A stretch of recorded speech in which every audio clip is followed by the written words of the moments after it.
چنانچہ جب وہ چلے تو قافلے جایا کرتے تھے، تو وہ بچے تھے جا رہے تھے، تو راستے میں جو لٹیرے تھے اور جو ڈاکو تھے وہ آ گئے. جیسے اس زمانے کے واقعات میں ہم سنتے ہیں کہ راستے میں اس طرح کی وارداتیں ہوتی تھی بہت زیادہ. تو اب وہ انہوں نے سب کی تلاشی لی، پیسے ویسے لے لیے. یہ چونکہ چھوٹے تھے، جب ان کے پاس آئے اور سردار نے یہ پوچھا کہ ہاں بھائی تیرے پاس کیا ہے، تو انہوں نے کہا میرے پاس 40 دینار ہیں، 40 اشرفیاں ہیں. تو انہوں نے کہا کہاں ہیں؟ کہا میرے پاس ہیں. اب وہ ہاتھ لگا کے دیکھتا رہا، ظاہر ہے کہ والدہ تھی، انہوں نے اس انداز میں اندر رکھی تھی، پتہ نہیں چلی. انہوں نے کہا اس کے اندر ہیں. جب کھولا گیا اور واقعتاً وہ 40 اشرفیاں نکلی، تو اس سچ کی برکت سے نہ صرف یہ کہ اس جو ڈاکوؤں کا سردار تھا اللہ نے اس کو ہدایت دے دی، بلکہ اور جو اس کے ساتھی تھے وہ بھی سب یعنی چوری چکاری چھوڑ کر اور ڈاکہ زنی چھوڑ کر دین پر آ گئے. تو سچ کی تعلیم تو ابتدا ہے ہمارے بالکل دین میں، کہ بچوں کو سچ بولنے کی تلقین کی جائے کہ ہمیشہ سچ بولنا ہے اور جھوٹ کے قریب بھی نہیں جانا. اور جھوٹ کی مذمت تو قرآن کریم میں جو منافقین کی علامات بیان کی گئی، آپ دیکھیے جب سورہ بقرہ شروع ہوتی ہے تو اللہ تعالیٰ یہی تو فرماتے ہیں کہ وَلَهُمْ عَذَابٌ عَلِيمٌ بِمَا كَانُوا يَكْذِبُونَ، کہ ان منافقین کو قیامت میں دردناک عذاب ملے گا اس لیے کہ جھوٹ بولا کرتے تھے. تو یہ جھوٹ بولنا اتنی بڑی بیماری ہے یا اتنا بڑا اخلاقی عیب ہے اور شرعی عیب ہے کہ اللہ فرمایا وَلَهُمْ عَذَابٌ عَلِيمٌ. تو یہ تو ہمارے یعنی دین کی بالکل ابتدا ہے کہ بچے کو سچ بولنے کی تربیت دی جائے، جھوٹ بولنے کی نفرت جو ہے اس کے دل میں ڈالی جائے. اور اسی طریقے سے جو اور مزید اخلاق ہیں، مطلب بڑوں کا ادب کیسے کرنا ہے، جیسے رسول اللہ صلی اللہ علیہ وسلم کا یہ بھی ارشاد ہے کہ من لم یرحم صغیرنا ولم یوقر کبیرنا فلیس منا، کہ جو ہمارے بڑوں کی تعظیم نہیں کرتا اور ہمارے چھوٹوں پر شفقت اور رحم نہیں کرتا وہ ہم میں سے نہیں، اس کا ہم سے تعلق نہیں.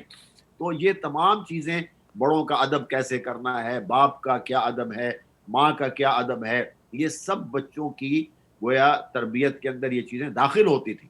جی جی جی اور یہ اب یہ شکایت جو آج عام ہو رہی ہے یہ صدیق صاحب نہیں ہے، جی ٹھیک. جی وہ یہ پرانی جو آپ دیکھیے اکبر الہ آبادی مرحوم کس وقت پیدا ہوئے، تو انہوں نے اس وقت کے جو حالات بچوں کے بیان کیے کہ جب وہ صرف اور صرف دنیاوی تعلیم کی طرف آ گئے اور دینی تعلیم اور دینی مزاج کم ہونے لگا، تو اس کے بعد جو ہے وہ کیا کچھ ہوا ہے وہ سب ہمارے سامنے ہے.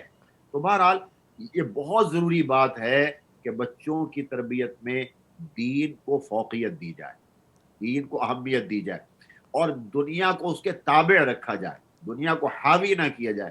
اب آپ بچے کو شروع سے ہی اگر یعنی لالچ میں ڈال رہے ہیں کہ تم ڈاکٹر بنو گے اتنے پیسے کماؤ گے، فلاں کام کرو گے اتنے پیسے کماؤ گے، تو آپ ایمانداری سے بتائیے کہ وہ بچے کے دل میں لالچ پیدا ہوگا.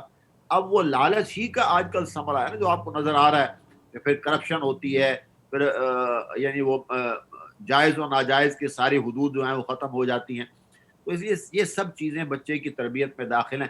اسی لیے جو میں نے آیت تلاوت کی کہا ایمان عمل صالح، تو تمام اعمال صالح اس کو دکھانے. پرانے وقتوں میں آپ دیکھتے ہیں بچہ بڑا ہوتا تھا اور اس نے روزہ رکھا تو اس کی باقاعدہ تقریب ہوتی تھی جی کہ جی آج ہمارے بالکل بچے نے پہلا روزہ رکھا ہے، رشتہ داروں کو جمع کیا جا رہا ہے کہ بھئی آج ہمارے بچے نے روزہ رکھ لیا، وہ خوشی. خوش ہوتا تھا.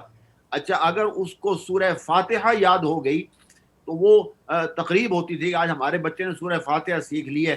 چند لوگوں کو اپنے بھائی دوستوں کو بلایا، بھائیوں کو بلایا، بھئی آج ہم کھانا دے ماشاء رہے اللہ ہیں. ماشاء تو اللہ افتتاح قرآن کی تقریب ہوتی تھی کہ آج ہمارا بچہ مکتب میں جائے گا اور ماشاء قرآن اللہ. کریم پڑھنا شروع کرے گا، تو باقاعدہ مٹھائی تقسیم ہوتی تھی. جی اور جی مجھے اچھی طرح یاد ہے جب کسی بچے کا ناظرہ سپارہ ختم ہوتا تھا تو یقین مانے اس زمانے میں کوئی بڑے لوگوں کے پیسے تو نہیں تھے، لیکن وہ اس کے ماں باپ پھولیاں اور چنے یہ بھیجا کرتے تھے مسجد میں کہ جاؤ بچوں میں تقسیم کر دینا، ہمارے بچے نے سپارہ ختم کر لیا. ماشاء اللہ ماشاء اللہ. یہ دین کا جب کوئی بھی سٹیپ وہ اٹھاتا تھا تو خوشی ہوتی تھی اور بچے ماں باپ بھی خوش ہوتے تھے. اب وہ کہاں چلی گئی چیزیں؟ اب وہ بات ہے جو آپ فرما رہے ہیں. اب تو دیکھیں علماء تو پہلے سے کہہ رہے تھے اور اہل علم اور دیندار لوگ تو پہلے سے کہہ رہے تھے کہ بھئی یہ جو سیل فون آیا ہے یہ خدا کے لیے بچوں کے ہاتھوں میں نہ تھماؤ. اب لوگ وری کر رہے ہیں، کیوں؟ اس وقت بات نہیں سنی، اب سن رہے ہیں. کیوں؟ کہتے ہیں جب آنکھوں پہ فرق پڑتا ہے، دماغ پہ فرق پڑ جاتا ہے, گفتگو میں فرق پڑ جاتا ہے. وہ بچہ چپ چپ چپ چپ بیٹھا ہوا ہے, اس کو یعنی پھر اس کو دوائیں دی جاتی ہیں کہ اس طرح بولنے لگے, پھر اسے سیل فون چھینا جاتا ہے, پھر وہ روتا ہے, چنگھاڑتا ہے. اور تو اس لیے ان چیزوں کی بجائے ہم, جیسے آپ نے فرمایا کہ بہتر بات یہ ہے کہ ان کے دل میں قرآن, ان کے کانوں میں قرآن ڈالا جائے. اور ان کو یہ آج بھی میں میرے جو بچے پڑھنے آتے ہیں تو میں ماں باپ سے یہ کہتا ہوں ہم تو پڑھا کے بھیج دیتے ہیں, آپ کا کیا شیئر ہے اس میں؟ جی جی آپ جی کو بچوں سے پوچھنا چاہیے آج کیا سبق لے کے آئے ہو. اگر بچے کو کلمے نہیں آتے آپ ہمیں بتائیے کلمے سکھائیں, کیوں نہیں سکھا رہے؟ یا بچے کو پہلا کلمہ بھی نہیں آتا, دوسرا نہیں آتا, کیوں نہیں آتا؟ کلمہ شہادت تک نہیں آ رہا ہوتا. تو اس کی وجہ یہ ہے کہ کچھ ہماری تربیتوں میں کمی آتی جا رہی ہے, جی اس لیے دین بھی کمزور پڑتا چلا جا رہا ہے. بالکل بہرحال بالکل. یہ ایک بڑا آپ سیکنڈ اپنے بڑوں کی عزت, اور یہ بھی آپ نے کہا نا بڑوں کی عزت وغیرہ, جی جی بلکہ ہمیں اللہ کے نبی کی تعلیمات میں یہ بھی پتہ چلتا ہے کہ ہم بچوں کی عزت کریں گے, بچے عملی طور پہ سیکھیں گے کہ پھر وہ بڑوں کی عزت کرے. تو ہم دیکھیں بچوں کی بھی ہمیں عزت کرنی چاہیے, ریسپیکٹ کرنی چاہیے, ان کے ساتھ پیار کا معاملہ کرنا چاہیے تاکہ جی صاحب, وہ یہ ساری جو چیزیں سیکھیں. جو دوسرا جملہ ہے نا, دیکھیے دو جملے فرمائے نا رسول اللہ صلی اللہ علیہ وسلم نے, ایک ہے ملم یوقر کبیرنا, اور دوسرا وملم یرحم صغیرنا.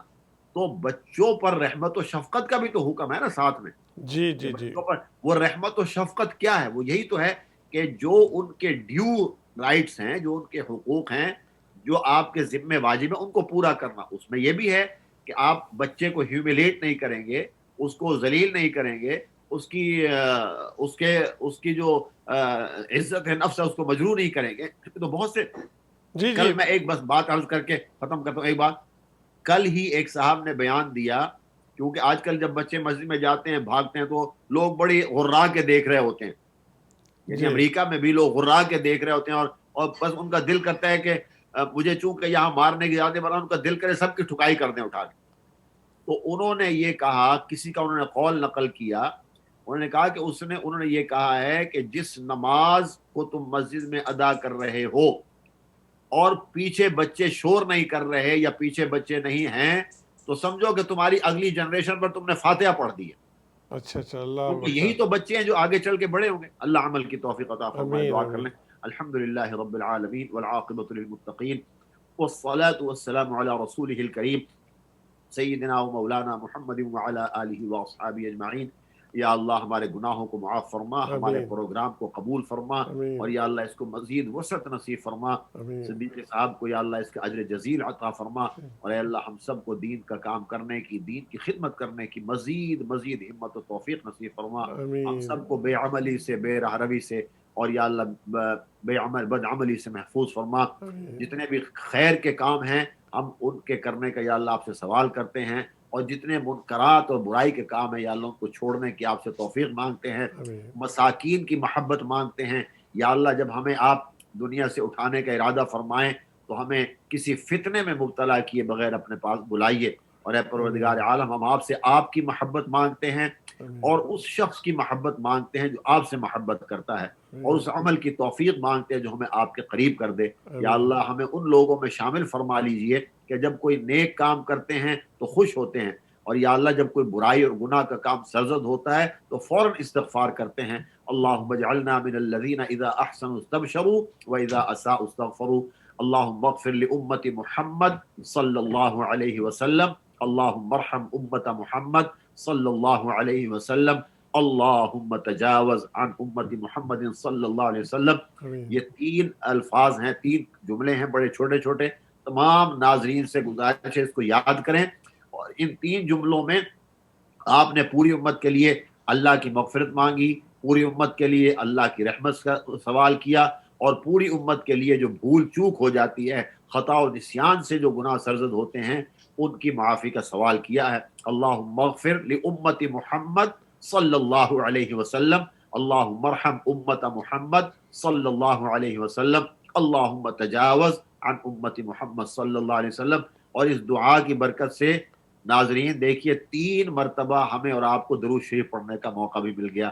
اللہ ہمیں عمل کی توفیق عطا فرمائے. آمین جو ہمارے بڑے اکابرین دنیا سے چلے گئے اللہ سب کی مغفرت فرمائے. آمین اور جتنے ہمارے دوست احباب جن کے ماں باپ دنیا سے چلے گئے اللہ ان کی مغفرت فرمائے اور اللہ ان کے قبور کو جنت کے باغات میں تبدیل فرما دے. آمین یا اور رب جو العالمین. جن کے ماں باپ زندہ ہیں اللہ ان کے سائے کو تادیر ان کے سروں پر قائم و دائم فرمائے اور ان کی خدمت کر کے ہم سب کو جنت کمانے کی توفیق عطا فرمائے. آمین. اور صلی اللہ تعالی علی خیر خلقہ سیدنا و حبیبنا و شفیعنا و مولانا محمد وعلی آلہ و اصحابہ اجمعین. آمین یا رب العالمین. یا اللہ مولانا صاحب کی دعا کو قبول کرے اور جتنی بھی اچھائی تھی یا اللہ اس پروگرام میں آپ کی طرف سے تھی، آپ کی مدد کے ساتھ ہم نے پروگرام کیا، اس کو قبول کر، اس میں جو کمی پیشی ہے غلطیاں تھی اس کو درگزر کر کے اس پروگرام کو قبول کر.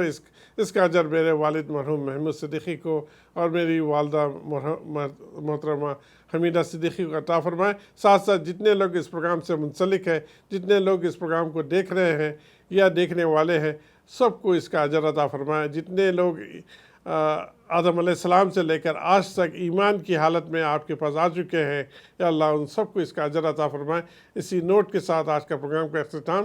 انشاءاللہ جو بھی بولا گیا اس پر مجھے عمل کرنے کی توفیق دے اور ہمارے ناظرین کو، سامعین کو عمل کی توفیق دے.